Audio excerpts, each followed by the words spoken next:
आज हम लोग फटाफट से halo alkane and hello arene revision करेंगे। देखो, chloramphenicol treatment of typhoid fever में यूज़ किया जाता है। इसे जब Cl2 एक ही कार्बन पे होगा तो उसे हम बोलेंगे इथाइलिडीन क्लोराइड बोलेंगे। अगर अलग अलग पे होगा तो उसे बोलेंगे इथाइलिडीन डाइक्लोराइड बोलेंगे उसको। और बोरोडीन हंस-टिकर रिएक्शन होता है। जब RCOO AgBr2 CCl4 के साथ रिएक्शन करता है तो RBr बनाता है और CO2 रिलीज करता है और AgBr बनाता है। और कह रहा है गुड यील्ड RI में B obtain by, good yield हमें RI का तब ऑब्टेन्ड होगा जब हम हीटिंग करेंगे अल्कोहल को विथ NaI या तो KI या तो NaI इन 95% ऑर्थोफॉस्फोरिक एसिड। हो सकता है ये पेपर में पूछ ले, तो ऑर्थोफॉस्फोरिक एसिड KI और NaI के साथ वो रिएक्शन करता है। यहाँ देखो, जब ये Br2 CCl4 के साथ रिएक्शन करता है तो ये एंटी एडिशन करता है, मतलब एक Br इधर एक Br ऊपर लगेगा, ठीक है। और कह रहे हैं इन आयोडीनेशन में क्या होता है कि ये वाला जो रिएक्शन होता है इसमें सिर्फ Cl2 और Br का रिएक्शन होता है। आयोडीनेशन के लिए हम लोग क्या होता है, वो रिएक्शन रिवर्सिबल होता है, तो हमें इरिवर्सिबल बनाने के लिए उसमें हम HNO3 और HiO3 का रिएजेंट ऐड करते हैं। और फ्लोरो कंपाउंड जो होता है यहाँ पे इससे नहीं बनता, फ्लोरो कंपाउंड दूसरे मेथड से बनता है आपका, ठीक है। देखो, एक्सेप्शन डाइपोल मोमेंट का सबसे ज़्यादा CH3Cl का होता है, उससे कम CH3F, उसके बाद CH3Br, उसके बाद CH3I ऐसे होता है। देखो, डार्जन रिएक्शन में हम लोग SO2 का यूज़ करते हैं, वहाँ SOI2 और SOBr2 नहीं यूज़ करते हैं क्योंकि वो बहुत ज़्यादा लेस स्टेबल होते हैं, तो इसी वजह से हम उसको नहीं यूज़ करते हैं। और PBr3 एंड PI3 कह रहा है जनरेटेड कहाँ पे जनरेट होता है, इन situ में जो प्रोड्यूस होता है मिक्सचर रिएक्शन है, ठीक है। गटरमैन रिएक्शन जब Cu और HX लेते हैं तो बाल्ज-स्कीमन रिएक्शन हम लोग में क्या करते हैं, फ्लोराइड PHF बनाते हैं HBF4 का यूज़ करके। सीजे रिएक्शन में हम लोग PHI बनाते हैं KI का यूज़ करके। लूकास रिएजेंट जो है कंसनट्रेटेड HCl और एनहाइड्रस ZnCl2 होता है जो कि SN1 रिएक्शन होता है। क्या होता है, SN1 रिएक्शन होता है। और आपके न्यूक्लियोफिलिक सब्स्टिट्यूशन रिएक्शन में सबसे पहले SN1 जो कि यूनिमोलिकुलर होता है और एक ऑर्डर होता है उसका, मतलब ऑर्डर 1 होता है, मोलिकुलरिटी भी 1 होती है। यहाँ पे स्टेबिलिटी याद रखनी कि जो 9 अल्फा H है वो ज़्यादा होती है एक रिंग रेजोनेंस से, और जो एलाइलिक बेंजाइलिक होता है वो SN1 के ही थ्रू शो होता है। SN1 में और क्या होता है, वहाँ पर रेसिमाइजेशन होता है, ये ऑप्टिकली इनएक्टिव होता है, वहाँ हम लोग पोलर सॉल्वेंट का यूज़ करते हैं और हम लोग लुईस एसिड का यूज़ करते हैं। जैसे अगर ये PS2CH2Cl रिएक्शन कर रहा है मॉइस्ट Ag2O के साथ, तो यहाँ से क्या होगा, या मॉइस्ट है तो H2O तो होगा ही, तो यहाँ से बस O हट जाता है, सॉरी H हट जाता है, एक H हट जाता है और जो रहता है वो आके जुड़ जाता है। ऐसे इसमें भी एक H हट गया, यहाँ OHCH3 आके जुड़ जाएगा यहाँ पे। ये देखो, ये जब Na ड्राई ईथर के साथ रिएक्शन करते हैं तो पहले ये तो इस तरीके का मतलब साइक्लिक कंपाउंड बना लेता है, फिर Br2 से तो ये Br चिपका दिया, अल्कोहलिक के OH से करेगा तो Br हट के ये डबल बॉन्ड लग जाएगा। और फिर जब Cl2 500 केल्विन पे कर रहा है रिएक्शन तो ये एलाइलिक सब्स्टिट्यूशन करेगा, यही इंपॉर्टेंट था। एलाइलिक सब्स्टिट्यूशन मतलब डबल बॉन्ड के बगल वाले कार्बन में हमारा Cl लगेगा। वीक न्यूक्लियोफाइल आपके कौन, और यहाँ पे SN1 में हम लोग वीक न्यूक्लियोफाइल का यूज़ करते हैं जैसे कि CH3OH और H2O, और इंटरमीडिएट यहाँ 1 बनता है और ट्रांजिशन स्टेट 2 बनता है। वहीं SN2 रिएक्शन में आपके ऑर्डर 2 होते हैं, मोलिकुलरिटी भी 2 होती है, यहाँ पे कोई इंटरमीडिएट नहीं बनता है लेकिन ट्रांजिशन फॉर्म 1 बनता है। और यहाँ पे जो ट्रांजिशन स्टेट बनता है वो 5 बॉन्ड का बनता है, कितने, 5 बॉन्ड का। और यहाँ पे वॉल्डन इन्वर्जन होता है और यहाँ स्ट्रॉन्ग न्यूक्लियोफाइल का यूज़ किया जाता है OH minus CN minus CH3O minus, और NaOH के OH जो कि एक्वस के OH करता है, और NaCN KCN ये तो आयनिक हो गया, AgCN कोवेलेंट, ये सारी क्या हैं आपके SN2 वाले रिएजेंट्स हैं। आयनिक में आपके KNO2 और NaNO2 आते हैं और कोवेलेंट में आपके AgNO2 आते हैं। DMSO, एसीटोन, DMF, DMA ये सारे आपके क्या कराते हैं, SN2 रिएक्शन करवाते हैं, ठीक है। उसके बाद है आपका, देखो ये जब ये वाले में क्या है कि देखो ये आर जब HX के साथ रिएक्शन करता है तो मान लीजिए ये आपका प्राइमरी है, ये भी आपका प्राइमरी है, तो ये लेस स्टेरिक के पास जाएगा। ऐसे ही जब आपका PHOH और CH3 रिएक्ट करता है तो यहाँ PHOH और CH3I बनता है। यहाँ कह रहा है जो ईथर है वो लेस रिएक्टिव होता है और फंक्शनल ग्रुप, और यहाँ पे कह रहा है फिजिकल प्रॉपर्टी में जो CO का बॉन्ड होता है ईथर में वो कैसा नेचर होता है, पोलर नेचर होता है। और बॉइलिंग पॉइंट जो होती है वो अल्कोहल की सबसे ज़्यादा, उसके बाद अल्केन की उससे कम, सबसे कम आपका ईथर का होता है। एक यहाँ इंपॉर्टेंट बात लिखी है कि जैसे क्या नाम है, ईथर है और अल्कोहल है, अगर उनका मॉलिक्यूलर मास सेम है, क्या सेम है, मॉलिक्यूलर मास सेम है, तो उनकी वो ऑलमोस्ट सेम एक्सटेंट पे मिसिबल होंगे। जैसे कि इथॉक्सी इथेन और ब्यूटेन 1 ऑल ये आपके सेम एक्सटेंट पे क्या होते हैं, सेम एक्सटेंट पे ही डिज़ोल्व होते हैं। उसके बाद आपका जल्दी से देखिए, जैसे हमने बताया KCN और NaCN ये आपके आयनिक बनाते हैं, जहाँ पे ये RCN बनाता है, वहीं AgCN आपका RNC बनाता है। ऐसे ही KNA2 और NaNO2 ये आपके RONO बनाते हैं और AgNO2 आपका क्या बनाता है, RNO2 बनाता है। NaNO2 जो होता है ये SN2 रिएक्शन होता है जो कि वॉल्डन इन्वर्जन करता है, ये इंपॉर्टेंट है सारा, तो यहाँ पे इन्वर्जन हो जाएगा। हेलोबेंजीन और विनाइल हेलाइड और ब्रिज हेडेड हेलाइड ये सारे ना ही SN1 देते हैं ना ही SN2 रिएक्शन देते हैं।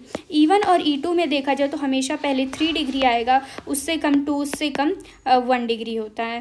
और E1 आपके प्रोटिक होते हैं और ये एप्रोटिक होते हैं, जैसे हमने SN1 और SN2 में पढ़ा था। E1 E2 एल्कीन बनाएगा जब आपका टेम्परेचर जो है 50 डिग्री सेल्सियस से ज़्यादा होगा, और SN1 और SN2 तब चलेंगे, SN1 तब चलेगा जब 25 से कम होगा आपका। जैसे यहाँ देखो पीएच, यहाँ पे फ्लोरीन है, ठीक है, फ्लोरीन आपका रिएक्शन कर रहा है OH माइनस, और ये स्ट्रॉन्ग न्यूक्लियोफाइल है, ये तो हमें दिख ही रहा है। यहाँ पे हमारा क्या बनेगा, यहाँ डबल बॉन्ड आ जाएगा, ठीक है, यहाँ पे आपका डबल बॉन्ड आ जाएगा और यहाँ पे कोई भी रीअरेंजमेंट नहीं होगा। मतलब यहाँ पे इंपॉर्टेंट यही था, यहाँ पे आपका रीअरेंजमेंट नहीं होगा क्योंकि ये कैसा है, SN2 रिएक्शन है। यहाँ E2 होगा और यहाँ कोई भी रीअरेंजमेंट नहीं होगा। यहाँ देखो जब यहाँ पे ये इसके साथ रिएक्शन करता है CH3OH के साथ जो कि SN1 है, तो यहाँ पे रीअरेंज करके यहाँ पे लगा देता OCH3, और जब CH3OH हीट के साथ रिएक्शन करता है तो यहाँ लगाता है, लेकिन जब CH3ONA जो कि SN2 रिएक्शन है तो यहाँ पे OCH3 लगा देता है, वहीं हीट आ जाता है तो यहाँ पे डबल बॉन्ड यहाँ आ जाते हैं। और देखो जो पोलर प्रोटिक सॉल्वेंट हैं, ये आपके टॉप टू बॉटम क्या होते हैं, इंक्रीज होते हैं। अगर आप एक चीज़ याद रखेंगे तो सारी चीज़ें याद रहेगी आपको। तो top to bottom polar protic solvent increase करता है, तो पोलर एप्रोटिक सॉल्वेंट डिक्रीज ही करेगा, है ना, डिक्रीज करेगा। मेन यही था आपका। अब जैसे पोलर प्रोटिक सॉल्वेंट में और लेफ़्ट टू राइट में क्या होगा, पोलर प्रोटिक का डिक्रीज़ करेगा, इसलिए ये डिक्रीज़ कर रहा है। यहाँ पे पोलर एप्रोटिक का ये इंक्रीज़ करेगा यहाँ पे, ठीक है। और कह रहा है लिविंग एबिलिटी उसकी ज़्यादा होगी जिसकी एसिडिक प्रॉपर्टी ज़्यादा होगी। तो आपकी सबसे ज़्यादा एसिडिक प्रॉपर्टी देखा जाए यहाँ पे यहाँ पे क्या होगा, ये वाली की ज़्यादा होगी इसके कंपैरिजन में। डार्जन रिएक्शन जो होता है SOCl2 ये आपके SN1 होते हैं जिसमें रिटेंशन होता है, लेकिन जब SOCl2 और पिरामिडीन को साथ में डाल दिया जाएगा तो वहाँ पे वॉल्डन इन्वर्जन हो जाएगा डार्जन रिएक्शन में, इंपॉर्टेंट है। और देखिए जब आपका ये PHSNE के साथ रिएक्शन करता है DMF के प्रेजेंस में, तो ये आपका क्या होता है, इन्वर्जन रिएक्शन देता है, तो यहाँ पे आपका इन्वर्जन हो जाएगा। और ये बहुत ज़्यादा इंपॉर्टेंट है डाउस प्रोसेस। जैसे यहाँ पे क्या बनता है, यहाँ पे क्लोरोबेंजीन है, यहाँ आपके जब NaOH 623 और 300 ATM प्रेशर पे रिएक्शन करता है तो ये पहले क्या बनाएगा, यहाँ OH बनाएगा, उसके बाद फिर ये NaOH के साथ रिएक्शन करके ONA बनाएगा, फिर H+ के साथ रिएक्ट करेगा, यहाँ OH दे देगा। मतलब सीधा सा है कि जब PHCl NaOH के साथ रिएक्शन देगा तो यहाँ PHOH बनाएगा। तो जब यहाँ पे इसके लिए अगर ये यहाँ पे सिर्फ Cl है, कोई इलेक्ट्रॉन विड्रॉइंग ग्रुप नहीं लगा है, तब तो हमारा बहुत ज़्यादा हाई प्रेशर और हाई टेम्परेचर पे बनेगा। लेकिन अगर मान लो NO2 यहाँ पे है, मतलब एक NO2 आ जाएगा तो थोड़ा थोड़ा कम टेम्परेचर कम होगा, और NO2 लगेगा और टेम्परेचर कम होगा। अगर मान लो तीनों NO2 लग जा रहा है तो आपके वार्म पे ही वो रिएक्शन दे देंगे। तो सबसे पहले 623 केल्विन, फिर 443 केल्विन, फिर 303 केल्विन, फिर 363 केल्विन, फिर वार्म से कर देंगे, ठीक है। उसके बाद यहाँ देखिए आप लोग ये देखो, जैसे पीएच बहुत इंपॉर्टेंट है ये रिएक्शन। जब RNH2 रिएक्शन करता है NaNO2 या HCl या HNO2 के साथ, तो वहाँ पे क्या बनाता है, ये ROH बनाता है और N2 रिलीज कर देता है। वहीं जब आपका एस्टर RCOR जो है, ये एस्टर जब RMGX के साथ रिएक्शन करता है तो यहाँ पे क्या देता है आपका, ये RCOR देता है। क्या देता है, RCOR देता है। और जब HCOR के साथ रिएक्शन करता है तब RCOH देता है। और एक बात और इम्पॉर्टेंट, अगर इसमें हम और RMGX डालेंगे तो ये 3 डिग्री अल्कोहल देगा, और हम इसके अंदर और डालेंगे तो ये 2 डिग्री अल्कोहल देगा हमें। ड्राई HCl H2SO4 ये आपके डिहाइड्रेटिंग एजेंट होते हैं। और यहाँ देखो, ये C ट्रिपल बॉन्ड C के साथ 3H3OH अगर रिएक्शन कर रहा है तो यहाँ पे यहाँ OCH3 लगेगा और यहाँ पे OCH3 लगेगा यहाँ पे। और NaPH4 और LiLH4 ये RCOCl के साथ रिएक्शन कर देते हैं, मतलब उसको रिड्यूस कर देते हैं, एसिड क्लोराइड को कहाँ पे, अल्कोहल में रिड्यूस कर देते हैं। किसको, RCOCl को रिड्यूस कर देते हैं वहाँ पे वो। ठीक है, उसके बाद है आपका देखो, SN2 में R जो होता है वो डायरेक्टली प्रोपोर्शनल होता है RX NU मतलब न्यूक्लियोफाइल के। तो अगर दोनों में हम 3 फैक्टर से बढ़ा रहे तो ये 9 हो जाएगा। वहीं SN1 में सिर्फ ये RX के प्रोपोर्शनल होता है, न्यूक्लियोफाइल पे कोई भी इफेक्ट नहीं होता है इनका। फ्रैंकलिन रिएक्शन में हम लोग ZN और ड्राई ईथर का यूज़ करते हैं और यहाँ पे RR का फॉर्म होता है। उलमैन रिएक्शन में हम लोग CU पाउडर का यूज़ करते हैं, जहाँ पे हम लोग PHI को रिएक्ट करवाते हैं और यहाँ पे PH हमें देता है। और वहीं पे जो वुड्स रिएक्शन होता है वहाँ पे हम लोग Na ड्राई ईथर लेते हैं, यहाँ पे RR बनता है। ठीक है, ड्राई ईथर हम लोग इसलिए लेते हैं क्योंकि वो डिक्रीज़ कर देता है रिएक्टिविटी ऑफ ग्रिग्नार्ड रिएजेंट। अगर हम लोग मॉइस्ट लेते तो वहाँ पे वो क्या बना देता, अल्केन बना देता वहाँ पे। ठीक है, अल्केन बना देता है। यहाँ देखो, CH3MgBr का बहुत सारे चीज़ों से रिएक्शन हुआ है, जहाँ पे सब में आपको हाइड्रोजन मिल रहा है, तो आपका वहाँ पे CH4 बन जा रहा है। ये CH3H लेके CH4 बना दे रहा है। यहाँ देखो, एसाइक्लिक ईथर कह रहा रिएक्ट नहीं करता है ग्रिग्नार्ड रिएजेंट से। जो 3,4 साइक्लिक साइक्लिक वाला तो कभी भी रिएक्ट नहीं करता, इंपॉर्टेंट है। 3,4 साइक्लिक तो रिएक्ट कर जाता है, लेकिन जो 5 साइक्लिक है वो रिएक्ट नहीं करता है। तो 3-4 का साइक्लिक तो रिएक्ट कर जाता है, लेकिन 5 का साइक्लिक रिएक्ट नहीं करता है आपका। जब SO2 रिएक्ट करता है RMGX H2O के साथ तो वो क्या बनाता है, RSO2H। और जब तीन ऑक्सीजन आते हैं तो वो RSO3H बनाता है। रिएक्टिविटी बहुत इंपॉर्टेंट है। सबसे ज़्यादा रिएक्टिव आपका RCOCl होता है, एसिड क्लोराइड होता है, फिर आपका एनहाइड्राइड होता है, उसके बाद आपका ये एल्डिहाइड, उसके बाद आपका क्या होता है, कीटोन होता है, फिर उसके बाद उससे कम होता है किसका, RCOR मतलब ईस्टर का, उसके बाद हमारा एमाइड वगैरह का कम होता है। यहाँ इंपॉर्टेंट ये मैंने एक चीज़ बताने की कोशिश की है कि यहाँ पे जैसे देखो, जब हमारा जैसे ये RCOCl है, CHO, यहाँ से हमें डायरेक्ट तो H नहीं मिल रहा है ना, तो इसी वजह से हम लोग CH4 नहीं बनाएंगे, हम लोग इसमें रिएक्शन करवाएंगे। RCOCl का पहले रिएक्शन होगा, यहाँ पे क्या होगा, COCH3 हो जाएगा। लेकिन यहाँ पे हमें OH में है यहाँ पे, तो हमें यहाँ डायरेक्ट हाइड्रोजन मिल रहा था, तो यहाँ पे हम लोग CH4 कर देंगे यहाँ पे।